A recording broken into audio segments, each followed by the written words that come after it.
ওই আমার ছেলের মায়েরা ভালো রাখছে না কোন জায়গায়? ওই তোর কালপাটের ভিতরে ছেলের নাম কি? বলুন তো আপনার কে মারছে? কে মারছে বাবা আপনাদের দেখছি না অনেক রাত্রেবেলা কেডা মায়েরা ভালো রাখছে তো পেতে পারি না কি করতো সে? গাড়ি চালা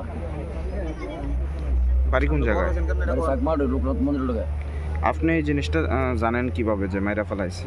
এটা ওই সকালবেলা একদিন দোকানে যাইতে লইতো এই দেখছে দেখিয়া ওই বুলুটা জানাইছে পরে বুলুটা মনে করছে তখন আমি আইছি আর কি সেটা দেখছেন? ও কোন জায়গায় আছে? ওই কালপাটের তলে এলাকাটার নাম কি? শাক মার আপনার ছেলের নাম? বলুন দেবনাথ আপনার নাম? বল দেবনাথ এখানে স্থানীয়? হ্যাঁ ইয়ানই আপনার কি কারোর উপর সন্দেহ রয়েছে?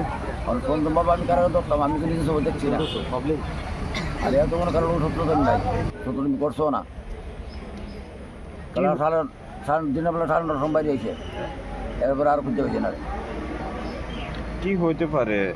মাইরা বলেছে মাইরা নিশান আছে আর কি তা কি হইব এটা একসাথে দাঁড়ান যে দাগ পড়ে রয়েছে মাইরা আপনার উপর থেকে দাগ দিয়ে বেরোছে উপর থেকে দেখা যাচ্ছে যে মাইরা আজ না ভিতরে রয়েছে ফালা দিলে রাস্তা ঠেকে পাবো এই জন্য তো মানুষ চলাফেরা করে এরপর নিজের অনেক সুবিধা পাইছে না এরপরে তো মাইরা বলাইছে তো ওই আন্দার ভয় ডুয়ালিছে